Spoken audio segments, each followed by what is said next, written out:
Oh, I should take my glasses off, otherwise you're just gonna be looking at the ring light the whole time. Wow, those are dirty anyway. I'm interrupting myself. This is end of the video, Marie, who just explained everything you're about to watch, and it did get quite emotional. So you just need to put your, it's gonna get emotional hats on for a second, but I promise, happy endings are ahead. So stick with it, okay? And while you're here at the beginning, remember to hit the thumbs up, okay? Why am I whispering? I don't know. Hey guys, happy Monday. Sorry it's so late. This was Ryan's birthday weekend and Scarlett's birthday weekend, and you know how I like to do up birthdays, so I set YouTube down entirely. It is Monday right now, and I'm just now turning on the camera to record to you, but I do have a really fun, highly requested for years video to give you, and we're just gonna do it quick and dirty style. Remember when I started my new schedule saying that I would try and just show up every Monday? That's what I'm doing today. I'm just showing up. I thought that maybe since this week was Valentine's Day, we could do it old school YouTube where there's a lot of community involvement in this with audience participation and back and forth-iness between the two of us. So we're gonna create a hashtag called blingtheinternet. Remember when Kim Kardashian broke the internet? We're doing the same thing, but with Bling the Internet. And I would like you to share a story of a special piece of jewelry in your life, whether it's something that you inherited from a family member, or it's an engagement ring or a promise ring, or something that has super cool superpowers. I don't care what, but use the hashtag blingtheinternet and share a picture of your special jewelry and then tell the story of it. For the week of Valentine's Day, sharing a story of love with little mementos that we've been given by our loved ones. So let me take this off so you can get a close-up of what I've got going on here. If you've ever wondered why I don't wear my original wedding set, it's just that my fingers got too fat for it. My original wedding set is palladium, which is a platinum mix, and I get like an eczema patch under it because I think it's just a little bit too tight. I have very, very thick knuckles, and when I got married, I think I was about a half size smaller than I am now. So we do have plans to get it resized. We just wanted to wait until I was done with pregnancies and sort of saw where my hands landed at, because it's really common for a woman's fingers to change size during pregnancy, and then we're gonna go get it resized. But for the past 3 years, you probably have seen this on and off my fingers. Let's see if the ring light can do it any more justice. If I bring it too close to you, then it goes into the shadows. This is a rose gold morganite surrounded by a ring of little diamonds, and it has diamonds in the band. And then I wear it with this, which is also rose gold little band. This is a cheapie. It's got Swarovski crystals in it. It's a ring guard, and I got it on Amazon. I actually have one in rose gold that I wear with this, and then I have 2 in white gold that I wear with my other wedding set when I do wear it sometimes. And I know there's a lot of people waiting on our proposal story. This is the year. This is the year it has to get done. Actually, maybe next year should be the year it has to get done, because that'll be our 10th wedding anniversary. I won't do that to you, I swear. We'll put it at the top of our list. Ryan just wants to do it a special style, and we've never found the time to be kid-free enough to do it that special style. But here is the story of this sweet ring set. If you haven't followed me for that long, you do need this real brief history. For my entire life of YouTube, before becoming a mother into young motherhood with little toddler Scarlett, who we called our Beeble baby, I was caring for my mom. I was 100% her caretaker. 3 years ago, she passed away. And while she lived her life at near death for several years, her death did hit us in an unexpected fashion, right after a lot of doctors had said that they thought she was gonna see her best quality of life ahead of her and that she was on the mend. So it was a really, really hard impact. I swear the story isn't gonna be a downer the whole time. When my mom was in the recovery center and we thought she was getting better, I used to take her out for little outings, and we'd go buy her new pajamas and things to wear there, some loungewear for her to be comfortable in when she was doing her rehab therapy. And one day I took her into a Fred Meyer. If you're not from the Pacific Northwest, then you may know Fred Meyer Jewelers, but they also are like a whole chain store here. It's a lot like, kind of like a Super Target or a Kroger. When you first walk into a lot of Fred Meyers, because they are known for their jewelry as well, they have an entire separate little jewelry store within their big superstores. That's how it is for the one around us. And one of the days when my mom had just heard really, really positive news from her doctors, we went into a Fred Meyer to just take a little stroll about, and she wanted to get her watch resized. She had lost so much weight and she was very, very bony that her watch was like dripping off of her. So she just wanted a couple of chain links removed. And while the jeweler was tending to that, she and I started looking at the jewelry case, and she saw a square morganite ring that was the sister to this one, and asked if she could try it on just for fun. And then she pointed at this one and said, "Oh, and Marie, you try that on." And so then we both had on these gorgeous rose gold rings, and we're just having a fun spring day. I want all the applause hands emojis if I make it through the rest of this story without crying. Get them ready now, because I'm gonna do it.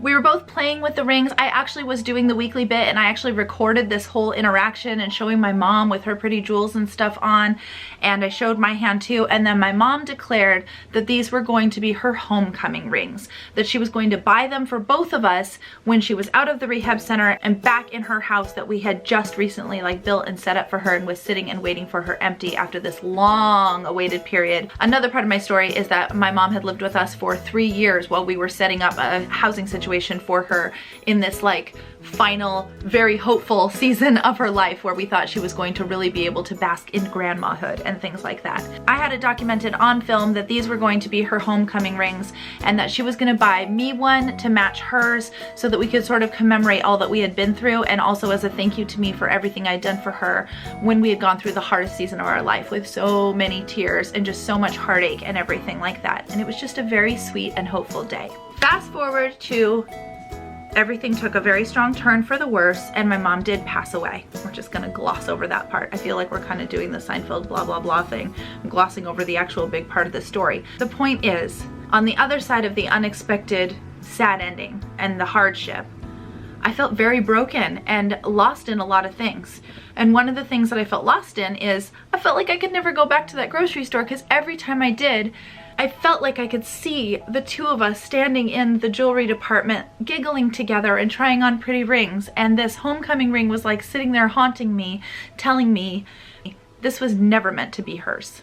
Verklempt, but not crying. She never gets to have that celebration moment.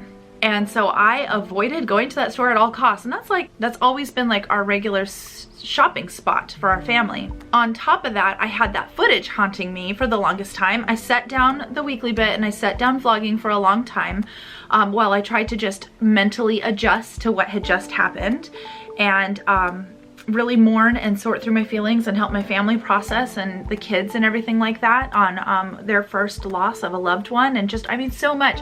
I said this in my last live, which by the way, I do lives on Thursdays now at noon Pacific Standard Time. If you want to see them, they're very raw. It's so hard as a parent to lose a loved one, because not only are you heartbroken for the loss of the person you love so dearly, but then you have the responsibility of being a part of breaking your own children's hearts, which is so the antithesis of all that parenting is when you explain to them that this person has either died or is going to die. And so I was going through all of that, like mumble jumble, all of that. And the store itself, I felt like was sort of like taunting me. Sounds weird, but you know what I mean there. And my computer was taunting me because it had this footage, this record of my mom being so hopeful. And in that time when I recorded it, I had this moment of like, it's gonna be so great someday to show our hands with these rings on our fingers and flash back to this footage and see how far we've come. And I didn't get that moment, and I was pissed off about it. When I finally came back to vlogging and stuff, I had to address that footage, and I decided to delete it. It's the only footage of my mother that I ever decided to delete, because I really wanted to hold on to everything that I had of her. But in that moment, it just was so much pain and it hurt me so much that I had to delete it in that time. And even now, 3 years removed, I still feel like I'm okay with the fact that I chose to let that footage go, because it did hurt me. It was kind of like keeping a wound open. So I posted a real quick Instagram picture of a screenshot of the footage so that I was still letting it go, but also acknowledging its existence. I'll share that here if I can put it in, where I talked about the story of what had happened with the rings and how I was having a hard time with it. And then I put it out to you guys, to the Cup of Happy, like, here's the thing, here's what I'm doing with the thing, sent it out to you guys and let it go. And then I deleted the footage. And I went on with the rest of my day, and I think the next day I came and looked at the comments, and the reason why I have this ring on my finger is because of the Cup of Happy. You guys have impacted my life in so many ways, and this is just such a perfect example of a like real true impact that this community has had on my world.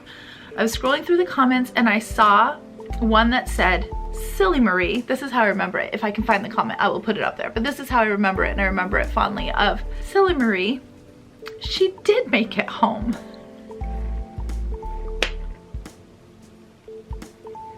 I didn't make it. Okay, the clap hands thing, sorry. Happy tears though. I just needed a perspective change. I am a believer and I have faith that my mother is now in full body and spirit and mind and soul and capable of doing cartwheels and swinging on swings and is in a new whole body. And in my brokenness, in my mourning state, I lost that perspective and I just felt wounded and so sad. And it just took one person in the comments to say she did make it home, where my entire perspective shifted. The sun came out and I just felt like, why didn't I see that? Why couldn't I think like that? And so I told Ryan right in that moment, I want you to get me that ring someday. I can't go in there, I can't go through the whole thing of buying it without her there and stuff, but I need to remember this perspective. I want to have the ring and remember that my mom did make it home and that she's more happy, healthy, healed, and is having the best season of her life than she's ever had before, because I truly, really do believe that. So in the same way that I sent that picture out to you guys and just wanted to let it go, I told Ryan that and then just let it go, and I didn't think about it anymore. And here's where there's no more like sadness to the story. I'm sorry, I didn't mean to bring you down, but sometimes the sweetest stories have to have a little bit of that heart-tugging pull in the middle, right? That summer we went to our family cabin, and after we're all said and done with our whole big group of people and everything, we always do a really thorough cleaning of it, because we share our family cabin with Ryan's sister and other family members, his aunt and uncle, and people that go up. So we always make sure that it is spotless when we leave it for the next group of people that are coming up.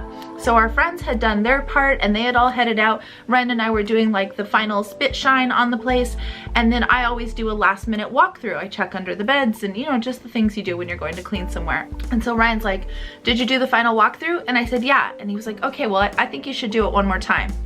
And I was like, okay. So I'm like looking at things, opening drawers, looking under the beds and stuff. I'm like, it looks great, it's fine. And he's like, Marie, there's nothing that you see that's out of place. And I'm looking around like, I don't know what's wrong with me, because I'm usually pretty like observant. But I'm looking around and I kind of look at him kind of irritated. I'm like, it looks great, what? It's fine. And he goes, Marie, and he like squares off my shoulders to the dining room table, and there is the little ring box. Inside of it is this ring. The sun was shining out on the lake and it was very still, but it was like glinting and glittering, and this thing was glinting and glittering at me. Ryan kissed my forehead and said something to the effect of how it was a joint gift from he and my mom. And I just stared at the lake and thought about the still waters and that open wound and the brokenness and the sadness and the sparkle on the lake, the calmness, the peace that surpasses understanding took its place. You know, when I came on to tell this story, I thought, oh, it'd be such a fun little story for me to share. And I always forget how much heartache there is in that. So I'm sorry to take you down that road on the beginning of your Monday, but I hope you end it feeling as light and as uplifted as I do wearing it. I love my mama, and I love my husband, and I love love. So I want to hear your stories of love. Remember to use the hashtag blingtheinternet. You can post them wherever you like and tag me in it if you like, on Instagram, on Twitter, or you can post them directly to my Facebook. If you make a video and want to send it, I would love to see that. But this is a community effort. Share your love story, take a little picture of your memento, and bling the internet. Remember, I'm on YouTube twice now a week. Mondays, sometimes Tuesday, and Thursdays at noon. So I think that means I have to change my ending thing, and Heidi gave me a way that I should say it. Thumbs up, subscribe, hit the notification, and I'll see you next live. But then I'll be here on Monday too. I need to work that out to make it a little bit more fluid. Twice a week, Marie, yay!